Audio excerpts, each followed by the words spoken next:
everybody. It's your girl, Nikki Nicole of Divas of the Round Table podcast. I'm joined here today by Spicy Red, Ladybug, and we have a special guest in the building tonight, Marlena Vincent.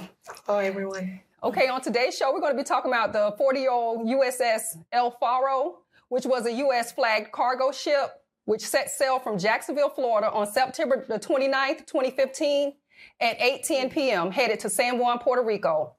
It was lost at sea during Hurricane Joaquin, and 33 souls on board was lost. 28 of those men and women were American crew, and five was Polish nationals. On today's show, which will be airing on the 9th anniversary of that tragic maritime disaster, we are joined by the family member of the late Mr. James Porter. Lena Vincent is the widow of James Porter, who died on the USS El Faro. She and James had 2 children, and since the El Faro disaster, she has now remarried and is the mother of 4.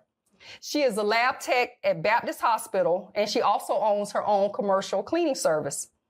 She's also has several rental properties that she rents out to people in the Jacksonville area. Ladies and gentlemen, y'all welcome Marlena Vincent to the show. Hello. Thank you. Right. Glad to have you. Glad to have you.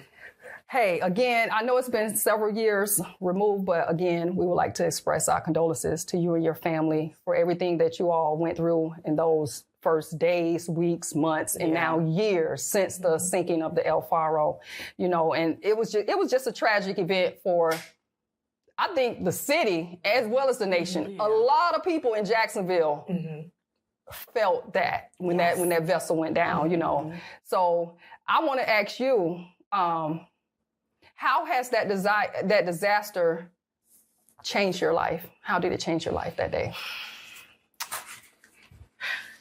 Changed my life since that day. It was devastating. It was like a rough patch for me to try to intake everything that was going on from just hearing it, seeing it on the news, and trying to explain to your children daddy isn't coming home. It's been a lot. Even with my kids, they still have to deal with it because every year that it comes on the news is the 8th year, the 9th year, and the 10th year. And as it goes on, because they're going to celebrate it for the rest of their lives. And it's you still have to relive it all over again. So it's when you see it, you hear it, and then you're okay, no matter what, this is where you're stuck at in life. You got to deal with this. And it's something that you don't never want to experience. I don't want to hear nobody else go through it or anything, because a lot of people is not built to be, especially if you don't have faith in God, you're not built for it. And the thing is with the whole situation, God showed me in so many ways this was going to happen. And no matter how much I tried to overlook it, pray on it, everything, he just was this is going to happen. And it just went on. And then once I got that last dream from my grandmother, and that was just that, I was you know what? I was something is going to happen. I don't know. Every day I was living my life on the edge. What's going to happen? Is it going to be a car accident? Is it going to be, you just didn't know what it was going to be. But just seeing the same thing over and over again, God was already preparing me for it. So, yeah. That's understood. So where were you when you heard that the El Faro was in trouble? Because I know a lot of people may not know in the audience that they first had engine trouble, and then the hurricane bear down on them, and of course we know what happened after that. But where were you when you first heard that it was some kind of trouble going on with the vessel? So I would say back in August. Before it actually happened, he sent me a video of them on the ship, and the ship was taking on water, and it was flooding. And I was oh my God, that's not good. Why is it water coming onto the ship like that? And I was no, you need to make this your last run. And he was oh no, I'm gonna be okay.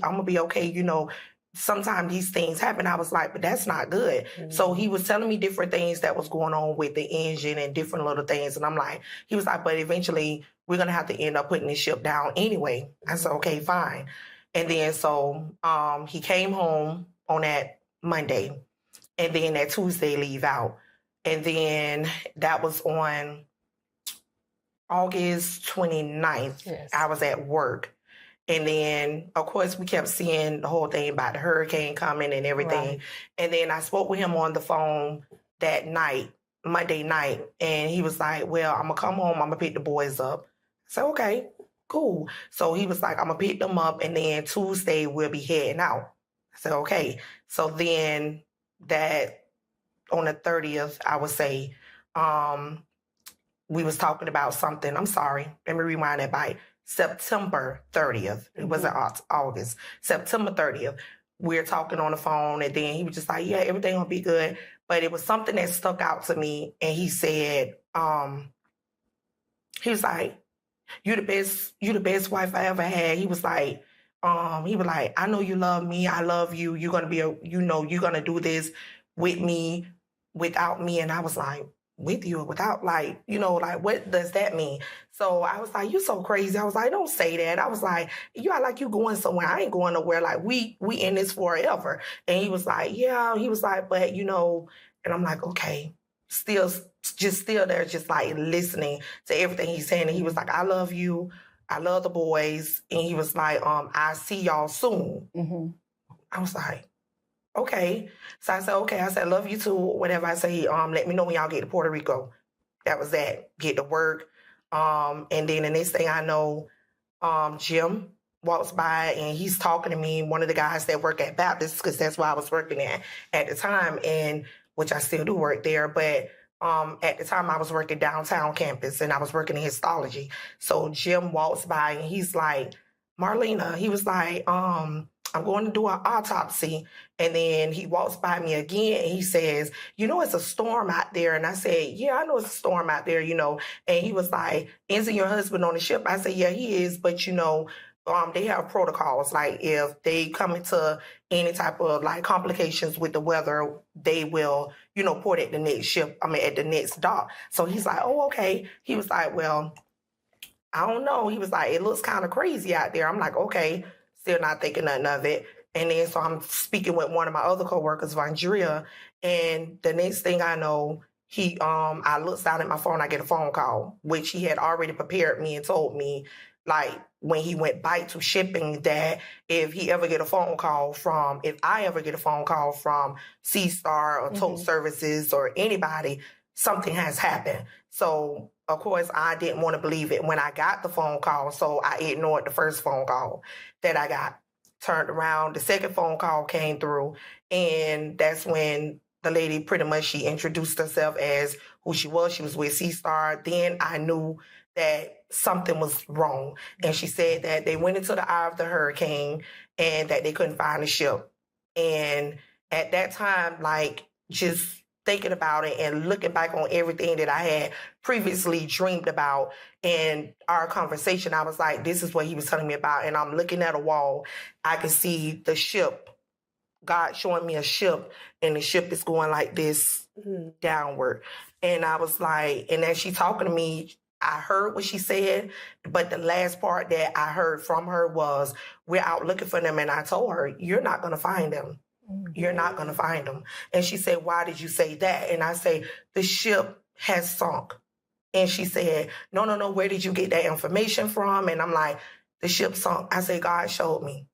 And I say, this what he was preparing me for. And then she was just like, well, do you want us to, come by the house? And I was like, I don't want to talk to nobody. Like, I don't want to talk to nobody. I don't want to deal with nobody.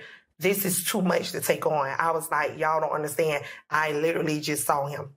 And now I'm not going to see him no more. My kids not going to see him no more. So, yeah. And like when you was talking about, he showed the picture, the video of the vessel with the flooding on it. I had actually seen that video on Roosevelt's page. Roosevelt Clark was one of the sailors that was also on the El Faro when it sank. And what a lot of people don't understand is he was comfortable with that because on that San Juan and Jacksonville run, you encounter tropical storms and hurricanes and things of that nature. And in their instance on the El Faro, I think a month prior, they had gone through a tropical storm. Correct. The difference at that time was they did what we call ducking behind the islands. So when you're going south to San Juan, if you stay close to the coast, you're on the other side of those islands, and the islands will break up the storm. It will help lessen the effect on the vessels, smooth the ride and everything. So, and you're protected because you have somewhere to go. Right. But if you cut out from, if you all try to imagine how Florida looks, when you cut out from Jacksonville and you're going straight down to Puerto Rico without hiding behind the islands, you're out in the open. It's no protection.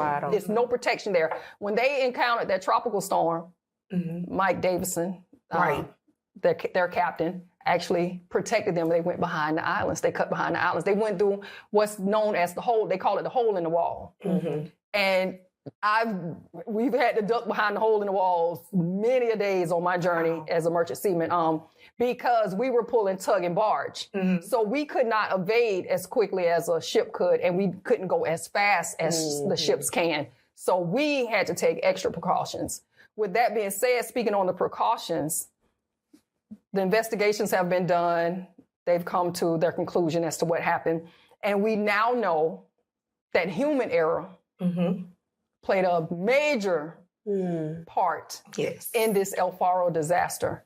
How is the knowing that human error caused this? And it wasn't just Mother Nature. It was Mother Nature, but it was also human error. How do you feel about that part of it? Upset. Upset because if you're going to take on, it was so many different stories that was circulating. It was everybody wanting to point fingers. Oh, is this person's fault? Is that person's fault? My thing about it was, it don't matter what the situation is. You as a captain, you are responsible for your people. Exactly. So when you're responsible for your people, I don't care what Tote said. I don't care what this person said. My thing is, if I'm a manager, I'm a supervisor, I'm a lead, I'm going to make sure I keep things going accordingly. And that way, everybody is safe. You are a captain. You're supposed to make sure everybody was safe. You were supposed to take those proper protocols and did what you need to do. I don't care what it was, what time they had to be there. Just... Because with that too, and also era of complacency too, because it is said that he relied on one particular weather system's updates. That particular weather system was reportedly hours behind. It was a glitch or something going on with the transfer of information. So what he seemed to be accurate and to be true to him as a captain, in all fairness, I mean, if I can give him some fairness, was false. It was a false sense of security because the data that you're receiving is hours behind. So, but when you have your chief mate, your second, when Danielle, all of those people was ringing the alarm, hey, Cap, something's going on here. My people are saying this, because see, they were relying on other weather reports. I was going to say, you need a backup. They're telling him, hey, man, something's going on. But he was complacent and just said he trusted his particular data, which was wrong. And it led to the deaths of 33 people because they had ample time to get out of the way. But now you put in the engine failure problem. And I hope this don't sound cruel when I say it, but they were sitting ducks. It was nothing that... It was nothing they could do. They were sitting ducks. Nothing at all. Lord have mercy. Nothing at all. Yeah. Ladybug, you have something? What do you think is most important for people to know about what happened and the legacy of your husband? What do you really want people to get from this? I would say this. I have so many people who reach out to me about becoming a merchant mariner. And I tell them, if you're going to do this, don't do it just because of the money. Because these people out here, this is what they love to do. They love to do that. James loved the water from the point. We had boats, we had jet skis. He was always on the water. So he did everything on the water. That was what he loved to do. Okay. Merchant mariner, that was his thing. He had been doing it for 20-something years, on despite of even us running our own dump truck company. So anybody who's looking to get into this, do it because this is what you want to do. Don't do it because it's the money, because you're taking a risk of your own life being out there. Anything can happen. You could slip. Anything can happen while you're on that ship. Yes. So it's just, I just want people to just understand this is not like nothing to like play around with. And when it comes to caution and making sure they're taken care of, they need to make sure everything is updated on the ships. Make sure they're looking at everything that's going on. When these people call, the captain call, chief mate, all of them are calling and letting you guys know something is going on. Hey, look into it, find out what's going on. And I think with this whole incident, they have really, really been on their job with making sure this don't happen again. That's good. Yeah.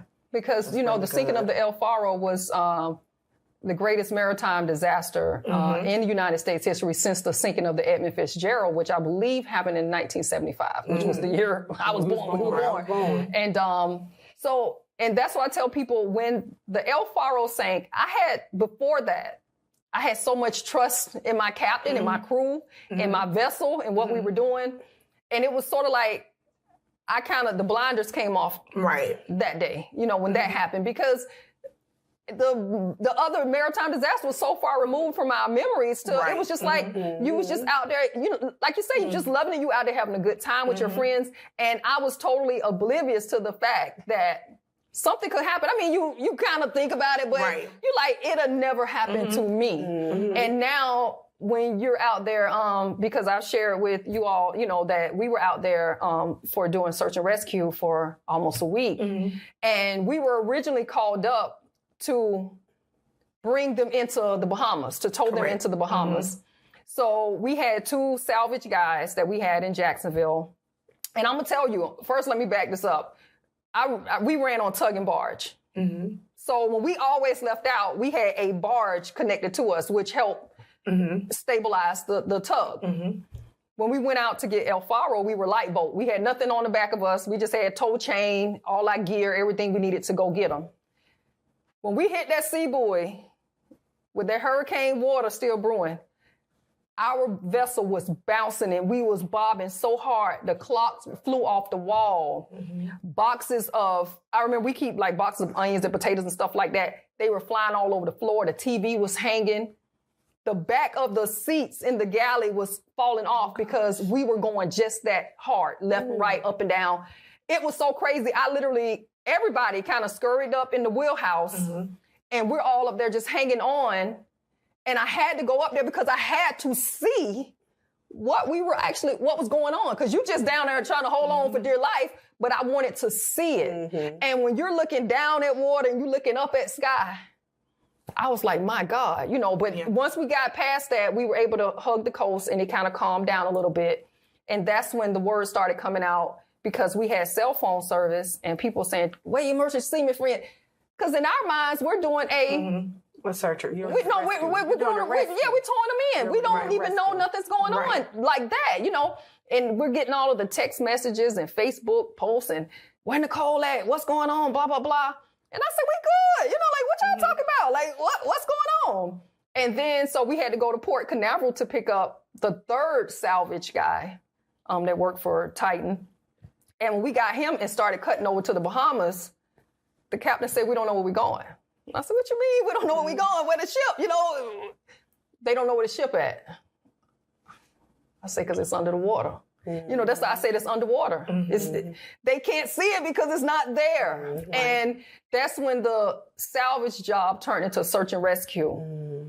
And I would tell y'all this, as a person that was out there, it was so hard to fathom that the next day when we were out there, it was so hard to fathom that a hurricane had just passed through and sank a ship, because at that time the water was so calm. It was like we could literally step off the boat and ice skate on top of the water.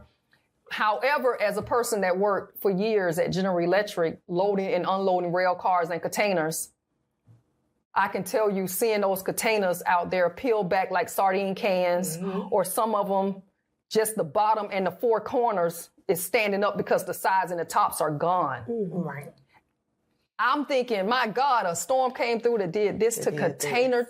They building houses and apartments out of containers nowadays. You know what I mean? Yeah. And, you know, and like I talked to other people through the years, I say certain things just stood out from that experience that I never forget. Like I told them, I said, I remember seeing a gray Nike tennis shoe with a purple stripe. I remember a Spalding basketball. I remember string cheese, apples and bananas, and the fish eating them. Just certain things. So now when I'm in the store and I see that string cheese, sometimes Italy, yeah. I think about it. I really do. All these years later, that was rough. Yeah. Yeah. And I'm just out there as a person. I remember at night when we had to run slow bail because it was so much debris. We couldn't risk hitting our vessel, and now we're in a 911 crisis situation, you know. So we used to have to man the searchlights, and they get really hot. So I had my gloves on. I'm out there, and I remember just screaming because the engines is running. I'm like, God, let us find one out of 33. Can we get one? Is that too much to ask? I just say, Lord, just one. Let us find one person. And it wasn't meant to be. It just wasn't meant to be. So I had a couple of people on that ship I went to school with. I wanted to ask you, as a mother, how hard was it for you to have to sit and tell your kids that their dad wasn't coming home? So at the time, my oldest was 5 years old. His birthday, the ship, they pretty much announced they weren't going back out. They're not going to search for him October 1st.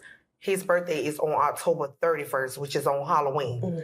So with everything going on, I remember me calling, because once they called and told us what they were doing, we need you guys to meet up at SIU. We need this. And I'm like, okay.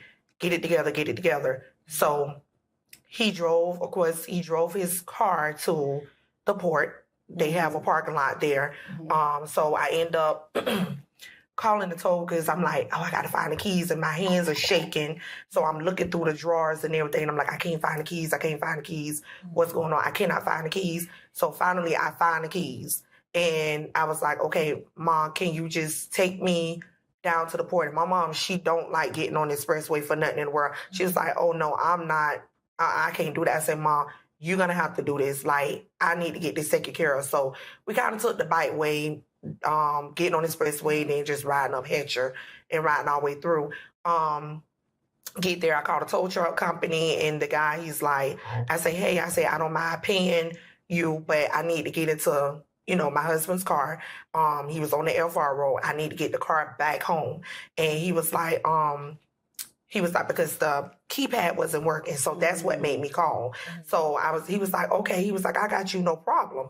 So, next thing you know, he came out and he said, you don't have to pay me for anything. My manager said, no, you don't have to pay me for anything. And I said, no, I'll pay you. He said, no, you don't have to pay me. So I ended up getting the car towed to the house and everything. And me and my mom was just pretty much drove on back home.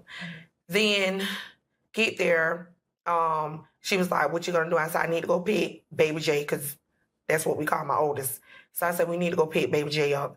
So she said, are you gonna tell him? I say, yeah, this is the time I need to tell him, because if I prolong this, he's gonna be expecting him to be coming home on a certain date. I'm not putting him through that. I need to let my child know what's going on. Our son, Jaden was at the time was like 2-3 years old. He don't really know what was going on. Yeah. So I went and picked my son up, and I picked him up in James' car. So I'm like, okay, I finally got the thing to work, because you could just push the key up to the ignition and it'll come on. So I finally got it to work. So I'm like, okay, cool. So go pick him up from school, and he's like, oh, my daddy's in the car. And I'm like, no.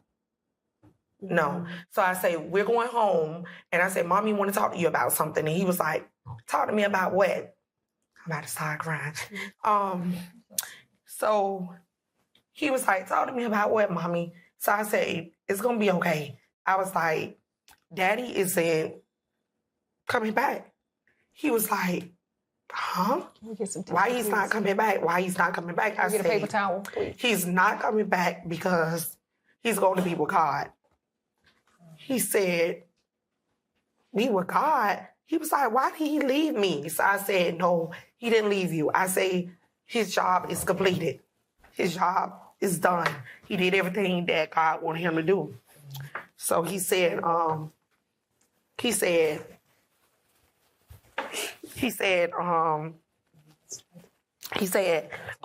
was like, but why did God want him to come home so soon?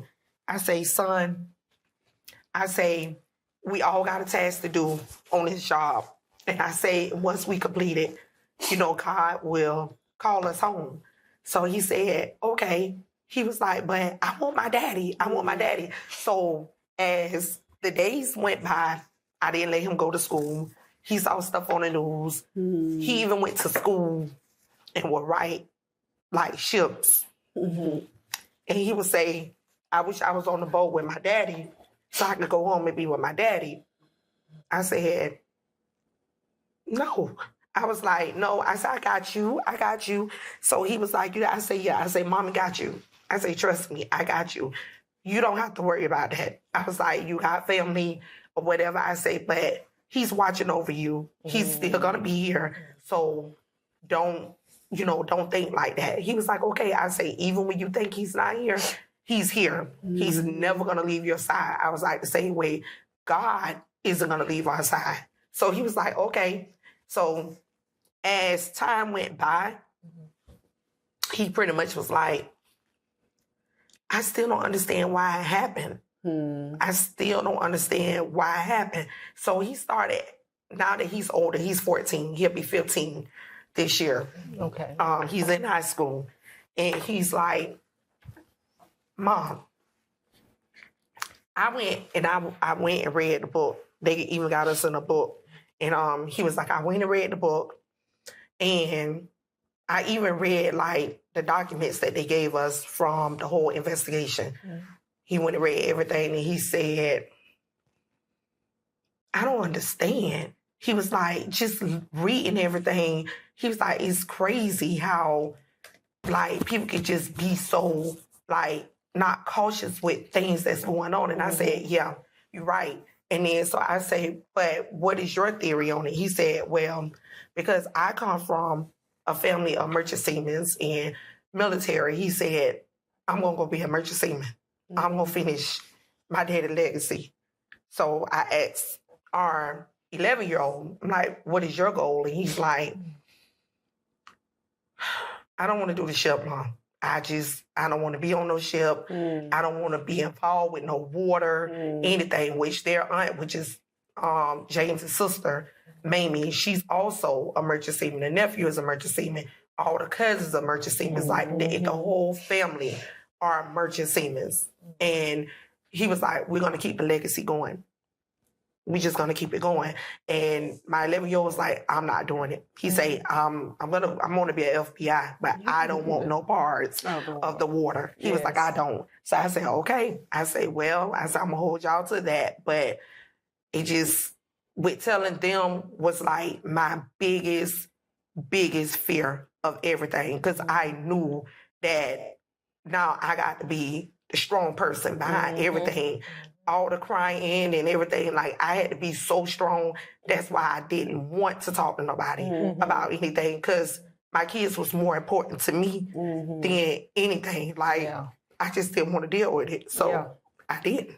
Yeah, so you answered one of my questions about having the kids and how was your grieving process when you had to be strong for them? Were you able to fully grieve in your moment, or did you have to put that on the back burner and I put it on when I tell you, I put me grieving on the back burner for so long. Like, it was crazy. People, when they see me, oh, you so strong. And I'm like, yeah, I hear you, And they was like, you don't want to talk about it? I'm like, no. No. And they was like, oh, I was like, as long as my kid's good, that's all that mattered to me. That was like my main thing. I didn't really grieve. Like, the only thing I will say is, like, behind closed doors, I would like literally cry. Which that was like I would hide me crying. So when the kids come in, I'd be like, oh, it's my allergies. Like, mommy, okay, it's just my allergies. Let me take me some medicine or something. And they're like, oh, okay, mommy, I'm just making sure. And then they'll walk out the door and shut the door. And then, like, I would drink. And they didn't know. They was like, Mom, you okay? You okay? And I'm like, I'm good. But I would constantly just keep, like, drinking, like, taking shots, go to sleep, taking shots, go to sleep, and everything. So that was that. And then one day, it was just like, once the years went by, I just got in the car and I was punching the steering wheel, just mad because I'm like, this is like crazy. Like, I just don't understand what in the world. But everything was just like, God was telling me, like, you okay? You okay? I got you. And that's all I could hear his voice saying, I got you. I got you. Just continue to do what you're doing. And he did. Like, me praying every day, going to church. My family came over a lot. And one day I was just like, you know what? I'm tired of everybody being here. I got my kids, went to a hotel room.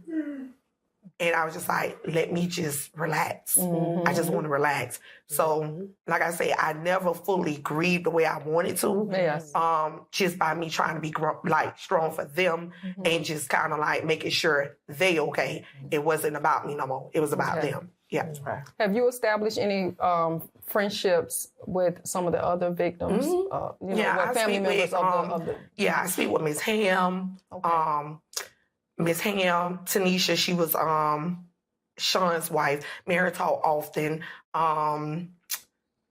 Mr. Kwame's wife. Like, all of us, we still keep in contact with each other. Alexis, that's Roosevelt's children mother. It's like a lot of people, even like some of the merchant Siemens, I'm still like, they call me little sis, everything. Like, a lot of them, they even reach out, but I still talk to a lot of people. So it's like that merchant seaman world is still there. It hasn't went anywhere. No. It's like a trauma bond, but in this, in a lot of cases, I know people that's used in a negative way, but sometimes, you could get really, really strong, close friendships from people bonding over trauma and just that common thing that you all have. Every anniversary, they're probably thinking about you, you think about them, and y'all think about y'all loved ones that y'all lost. So yeah, I get that. That's good. So now, since you've been through this tragedy, what is your happiness now? What does your happy look for you? How is your happiness now? It's good. Okay. It's actually good. I have 2 more kids. Okay. I'm married now. All right. And to be honest with you, it's so strange to say, but it seemed like James never left because my husband now is literally like, he's amazing. Like, literally, he is like every step. And I be like, oh gosh, even my friends, it's like, he do the same things that, and I was like, girl, don't say that. That be freaking me out. You know what I'm saying? Like, don't do that. But yeah, it's like with us, like the relationship is like really good. Like, we don't argue. It's no fighting. Like, he do everything to like make me happy and everything. Good. So, and even with my boys, like, they even call him Pops. Like, oh, he was like, Pops this, Pops that. They confide in him, talk to him about a lot of things. They even talk to him about their dad, And it's like he sit there, he listen, and he was like, even though I'm not your biological dad, but, I'm here. If y'all need me, I'm going to always be here for y'all. So, it's like, to me, it just felt like nothing left. It just, yeah. So, like, with that, did you find it difficult, like, getting back into the dating scene and then opening yourself up to somebody else after losing your husband in such a tragic way? Yeah, I did. It was very hard. I didn't trust nobody. Anybody that came my way or whatever, I'm like, nah. Like, because to me, it's like, if you're not going to treat me how he treated me, you can't come my way. Like, you got to understand, like, over here, I come with standards. You're not going to come over here and mess my piece up or anything like that. Amen. If it gets to that point, like, I'm going to have to cut you off. Like, I'm not going to sugarcoat. I'm not doing that.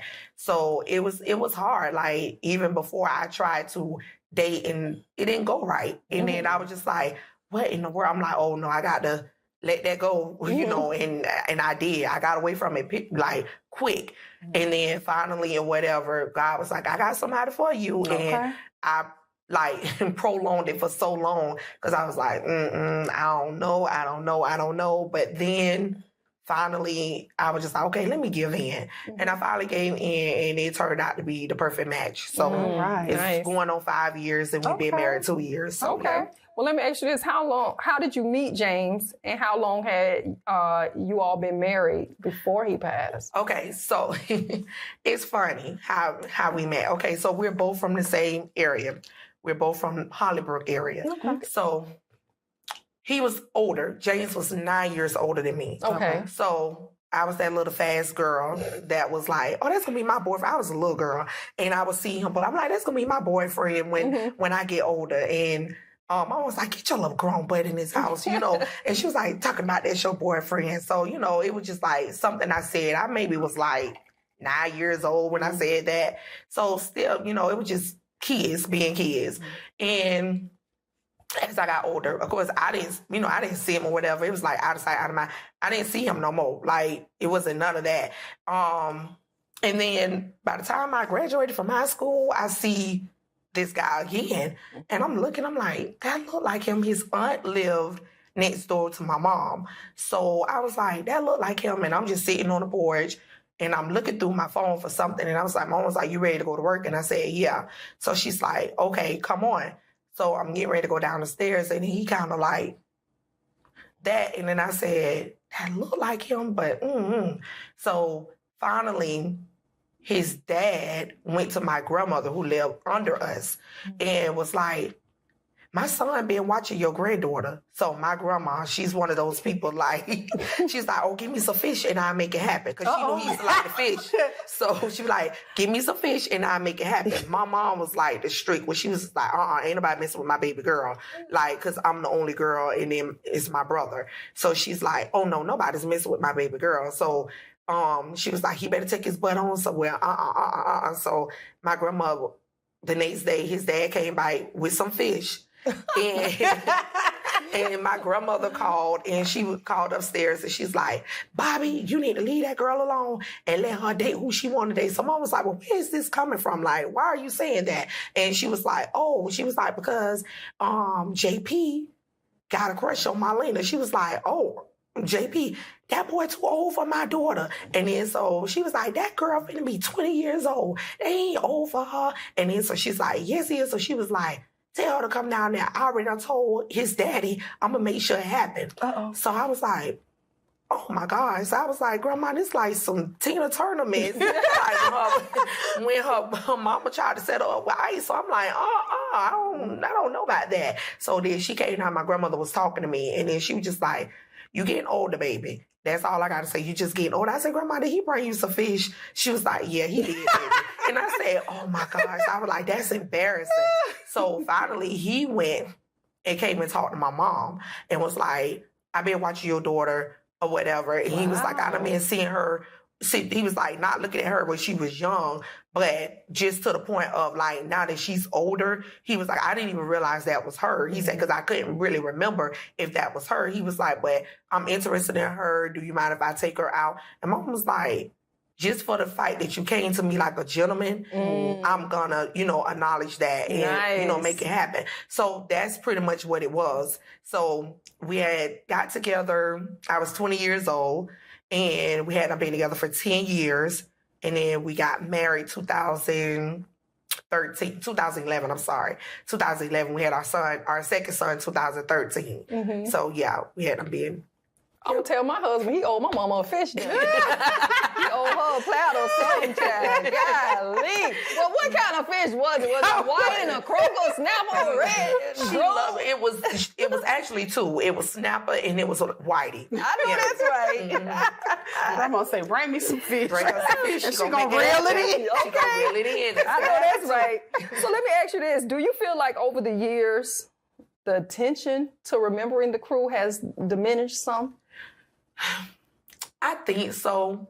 And and it's just like with life, period. Even with like celebrities, anything that happens. Yeah. And like the situation with Rich Homie Quan, Frankie Beverly, like you were saying earlier, it's just like you see it, you hear it, and then as years go by, it's like if you don't keep enforcing and talking about these people, it will pretty much get to the point where you're not going to hear about them. You're going to forget about them.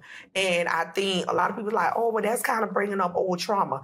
It is, but then in the same aspect of it or whatever, when you got people that's went and was like transporting food and goods back and forth to other, countries and everything to make sure their needs is taken care of. You can't forget about that. Yeah, you can't forget. You can't forget about a person's music. You can't forget about nobody's legacy that they leave on this earth. So I think as the years go by, it has. But like even to now, like the news, they don't really speak on it as much as they used to. When they first did it, it was just like the first couple of years they talked about it. And then all of a sudden they don't talk about it anymore. Yeah. So it's like, people don't really know what's going on or how people are doing with the situation. But yeah, so. This next question, I share a lot of my captain on my vessel. He loves Faro Show. So me and him talk a lot about the show.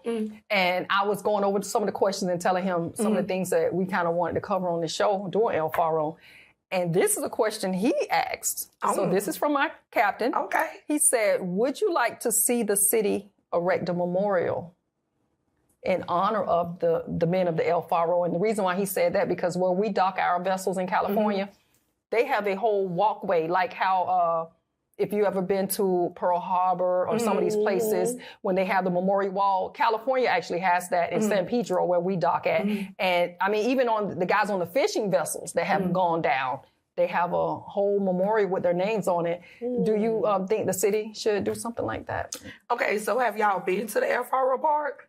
No, where is the El Faro So Park? it is, they do have that. It's the El Faro Park, and it's actually located underneath the Danes Point Bridge. It is? Yes. Okay. So they have it. They have this big old lighthouse. The names are engraved on it. It's beautiful. Nice. It's engraved on it. They have every last one of them on there.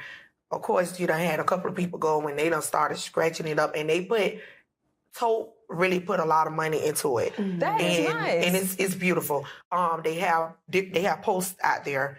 The posts that they have out there, they put ribbons on it. You can go out there and put the flowers. It's even their picture on it. Oh, yes. that is great. So there you have it, guys. They do actually have They do one. have I it. never knew. Yeah, so it's right underneath So that's there. something that really, I don't think has been promoted. Right. I've never heard of that. And I'm in the industry. Yeah, I've never heard of that. I know at the Union Hall in Belfort, they have. Yeah, they have theirs. But I didn't know that the city actually erected something, because that's what me and my captain was talking about. So many people on the crew was from Jacksonville, Orange Park, I guess going a little south a little bit, going toward Daytona. You had people from there. So he was like, Jacksonville should do something. I said, well, Cap, I don't know if they've done anything, because I hadn't heard. I would make a trip while I'm home this time to go over there and see that.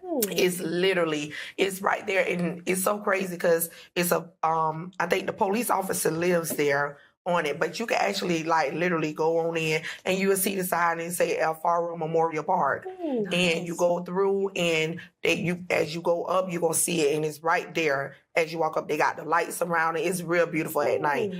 They even have the life raft that they got from when they went out there. They got that. It's put in the glass. So that is out there.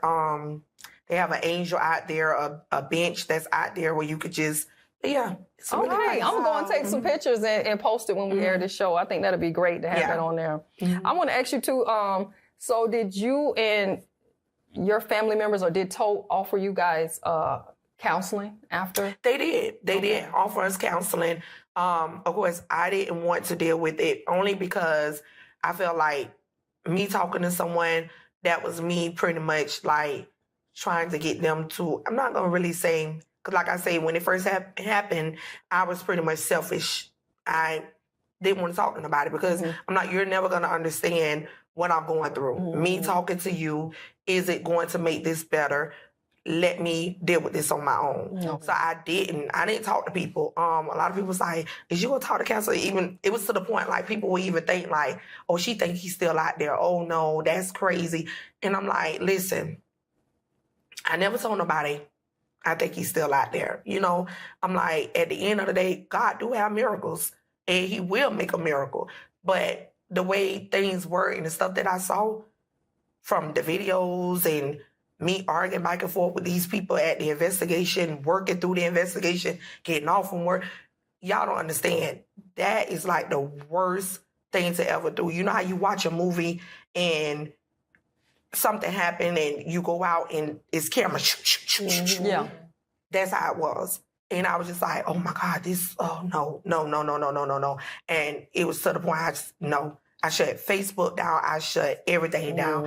I got phone calls from CNN, different people. I'm like, I don't want to talk to nobody. I don't want to talk to the press. I don't want to talk to nobody, no counseling, no nothing. But they did. They called me, Tim with Total Services, that man called.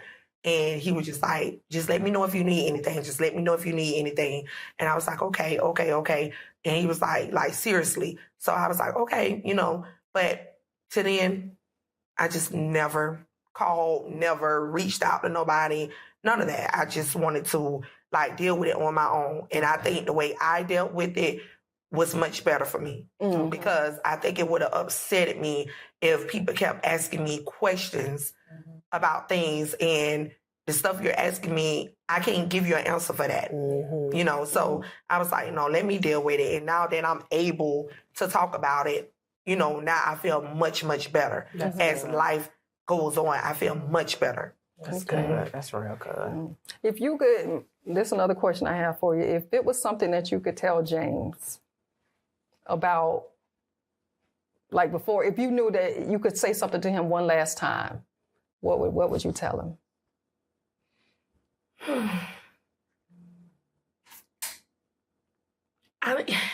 That's kind of a tricky one because it's like the last conversation we had, it was, I love you, be safe.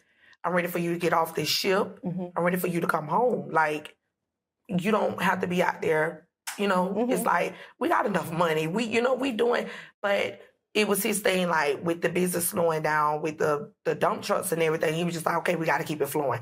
I'm working, and I get it. So me, honestly, the only thing that I can really just reflect back on is me telling him, hey, it's time to come home. Yeah. But with me saying it's time to come home ain't my choice. That's God's choice. It's God's choice. Yeah, that's so. Right. That's right. Yeah, okay. So, yeah, I totally get it. How long had James been a merchant seaman before the El Faro disaster? James started young. I want to say he started when he was 17. Wow. So he had been out there a long time. He started when he was 17. Time. And then when he started, they wasn't doing which Piney Port and everything was always there. But I think the way they was doing it then was totally different. Okay. Because I know he went to Job Corps, and then as soon as he finished there, he went straight to Merchant Seaman School. So things was different how they was doing it then. Because I think he went through Coast Guard way back then. So, but yeah, a long time. All right. I was thinking too, when you were saying about your baby boy saying, no, I don't want nothing to do with the water, mama. Right.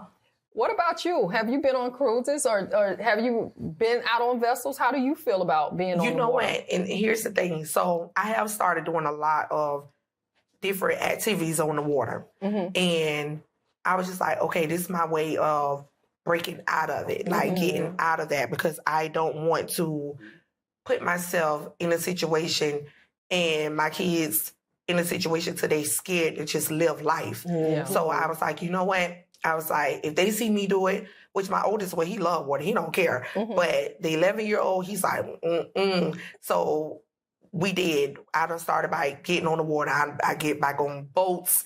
I done did everything. We went down to Tampa to Clearwater.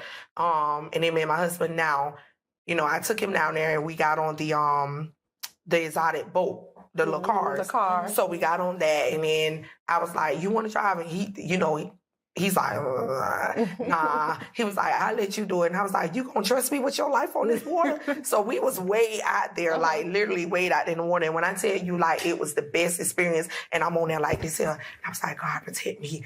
Oh, just watch over me. But I could hear James in my ear was like, you good. Enjoy your life or whatever. And I was out there on that water riding crazy and doing all type of stuff and turning and everything. And it was like the best feeling ever. So everything we do now is like on the water. Yeah. Yeah. It's like when he's saying, you good, you could hear him telling you that. I was just thinking, like, when you was talking about with your oldest son, saying he wants to be a merchant seaman, have you gotten to that place to where you know how people say you got to let go and let God, but you still don't really, you kind of be, have you kind of like got in that space to where you can just, and you have other family members that's merchant seamen to where you could just let go and let God and just say, you know what, they in God's hand anyway. Right. So you're comfortable at that place. I'm comfortable. That's why I'm trying to get my 11-year-old to figure it out, because my oldest one is in JROTC. And so he's been talking with the recruiters and different things.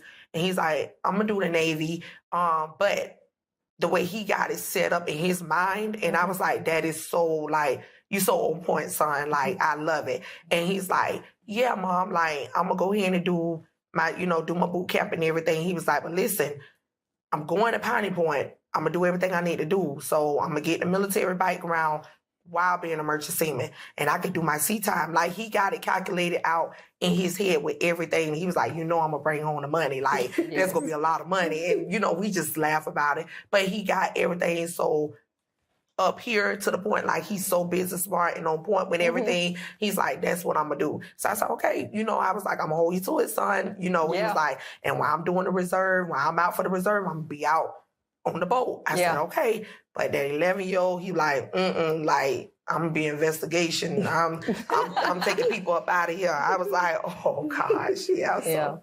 Well, tell your oldest boy, if I do remember correctly, like with him being in the Navy, that some of his sea days do help him with purchasing. It will help. It will count toward his sea time as far as him being able to upgrade and stuff like that. Right. So, hey, the brother sound like he got a good head on his shoulder. He sound like he his daddy's son. Definitely.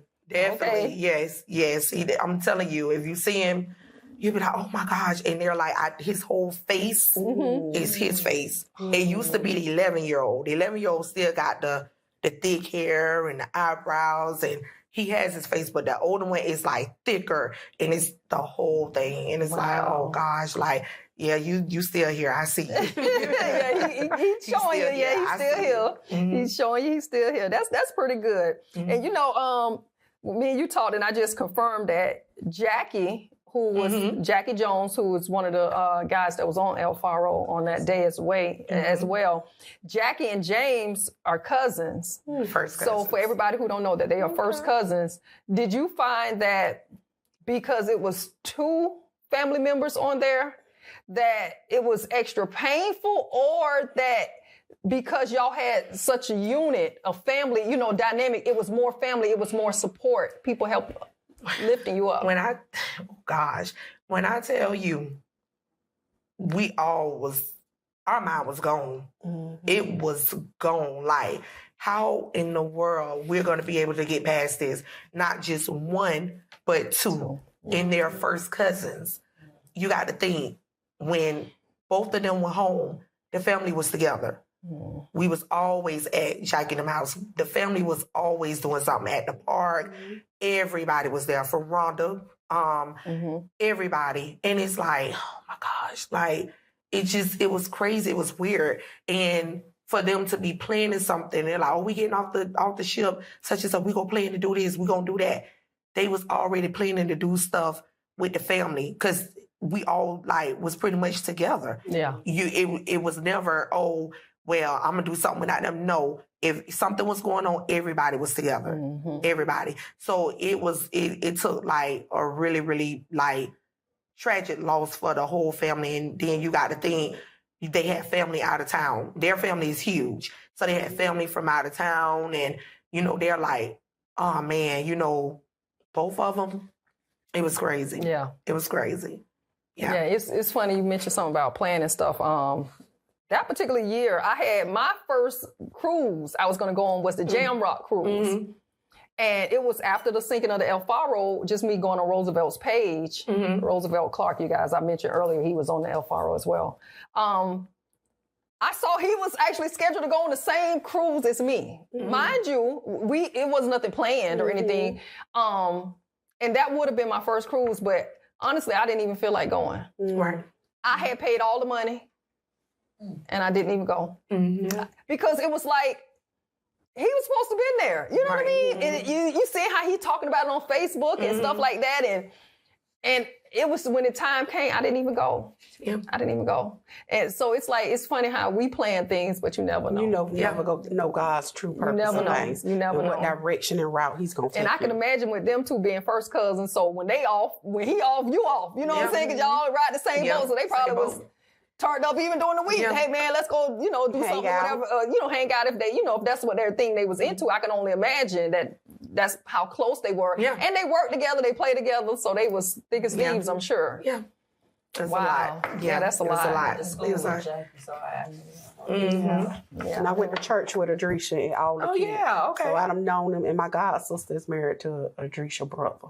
Okay. So Queasy and all, yeah, Poppy. Yeah, and Miko. Yep. And Kiki. And Kiki. I just wanted to go over some pointers that I had put together about this for this particular show about the sinking of the El Faro.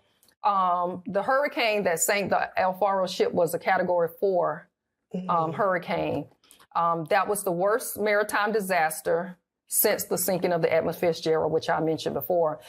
Swells that day reached 20 to 40 feet high, and the winds was over 80 knots. It was, like I told you before, it was almost a month prior that the El Faro had gone a similar route during a tropical storm, and they took on water on the vessel, which was the video that your husband sent you. This information was obtained from the Facebook page of Roosevelt Clark, where he praised Captain Davison for bringing them through the storm. So it's funny how a month prior, this man is getting praised by his crew for doing the right thing. The right thing, and then the next month, his whole crew is lost. Right. And if I'm not mistaken, I believe those 5 Polish nationals that worked in the engine department was on that vessel. Because that country was looking to buy that vessel from Tote. And the one thing I would say, you kind of hit on about live your life and doing your thing. After the El Faro sank and Tote brought out their new ship, we were in San Juan getting ready to leave out. So San Juan has a fort there, the El Morro, and we were actually leaving out past the fort to head out to the Seaboy. And as we're going out, this new vessel is coming in. And I'm out there because we've done what we was doing. We kind of was just dropping tow wire. I mean, it's a procedure that we have to do to drop the wire because we're pulling the barge. So I'm out there and we just dumping tow wire, and I'm sitting there watching the ship come in, and I'm thinking to myself, live your best life. Because when you go, this company still gonna keep running. They're gonna keep running. They're gonna keep running. They're gonna keep making their money. I have a neighbor 2 doors down from me. He was sick before he was scheduled to go out, and went to the doctor, got cleared. They gave him some medicine. I think before they hit Port Canaveral, he was dead on the vessel. They pulled in, got his body off, got his replacement. And that ship carried on because they got product to get from point A to point B. And it's going to keep moving. So I just tell everybody, live your life. And regardless, if you're on vessels, working in a hospital, a law firm, Fortune 500 company, don't get stressed out because of all this stuff, because they will give your family a card, a bouquet, a spray, or maybe a check.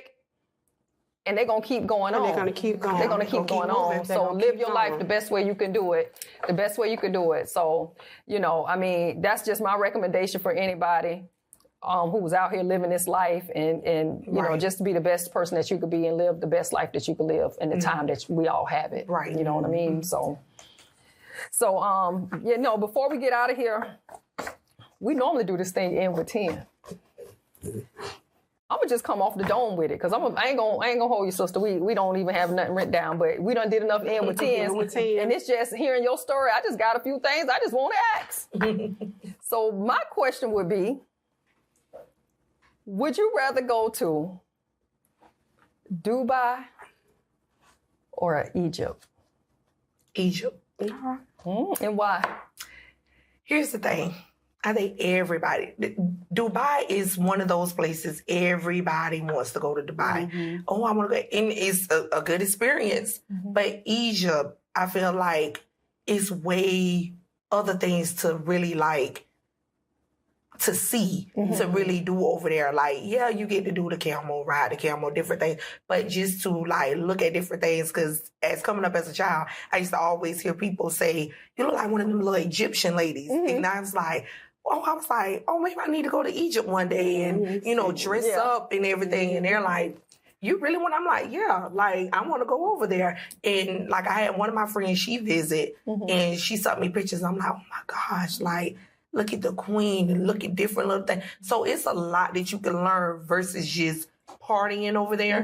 But it's a lot you can learn that's over there that we don't know over in our country, you know? So that's why I was like, me, when I go places, it's different things I want to eat and I want to learn about it. Okay. So, yeah. Okay, so my next one would be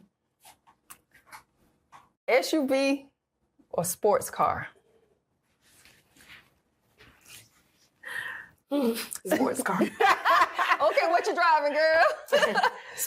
Sports car. Like, I want, I would say maybe like a Lamborghini. Okay, now. Yeah. No like, kids in that car. Yeah, you ain't trying to kill nobody. Kids can't get in the car with me. They can't do that. No, you get in the car with me. Okay. Only reason why I say SUV is because I done had SUVs. I done had a lot of cars. Okay. Like, so it's like, if that's the next thing I'm working on is a sports car. Okay. So, yeah. Okay, the next one would be shopping spree or spa day? Oh, I love to spend money. I love to shop. That's my thing. Okay. I love to shop. Gotcha. Yeah. All right. Well, I got a few. All right. So, music. Would you rather hear R&B or rap music? I'm an R&B person. Okay. I like rap. Don't get me wrong. I turn up on rap when I'm upset. That kind of like keeps me from like spazzing. Oh, because you already listened to it. Yeah, because I'm like, it's already in there. So okay, now they keep me expressing calm. it. They expressing everything. But my R&B music is like peace, and you know, so yeah. All right. So, favorite designer? My favorite designer is, I'm gonna be honest with you, I got two. Okay. So my favorite is Dolce & Gabbana, All right. and my second one is Louis Vuitton. All right. Okay, nice. All right. All I right. saw the bag, girl. I saw the bag. So, would you rather prefer a night at home, chilling, or nice romantic date with hubby? Oh, girl, both of them sound good. I'll probably say with the hubby. All right. And then, do you like to glam up or just casual chic? No, glam up. Okay. All right. Gotta glam up. Glam up. Glam up. I'm not bad with the glam up. Gotta glam up. All right. But you got anything? Yeah, beach time. 1 piece or 2 piece? Listen. Wait a minute. When you start off with listen. Okay, so I do the 2-piece now. Only because I've been working out and getting in shape. So I do the 2-piece now. And of course I got to show off my tattoo. So yeah. A 2-piece. There you go. All right. Okay. 2-piece. Okay. Okay. Sneakers or casual? I'm into sneakers now. Okay. Yeah. So comfortable. Yes. And you can wear them with anything. They wear them, Anything. dress them up. Dress them up. Exactly. You can do anything with sneakers. Anything. Got one more space? Let me think. I can't even think of nothing right now. I got one. Trip to the mountains or beach getaway. Mountains. All right. I want to do the mountains. I've It's never done the fun. mountains. It's Yes. so much So fun. we're planning a trip to the mountains for Christmas. Okay. So Ooh, yeah. that's gonna be real good. Okay. Yeah, we always do the beach. I got family down south. We always doing the beach. So Okay. it's like, you know what? No, let's take it somewhere else. Yeah. Cabins are Okay. gorgeous. So there you go, you guys. That's Marlena's End with 10. And you know, I wanted to do a special tribute before we get up out of here. I would like to pronounce and just say the names of all of the guys that was on, the guys and ladies that was on the El Faro when it sank during the hurricane. If I mispronounce your name, I do apologize. And Lord knows I'm going to struggle with these Polish nationals, but I'm going to give it a go. I'm going to give it a go. So first, I would like to just say, number one, Captain Michael Davison. Mm-hmm. You have Danielle Randolph, Mike Holland, Frank Ham III, Roosevelt Bootsy Clark, Dylan Mecklin, Jeffrey Matthias, Keith Griffin, Howard Sholey,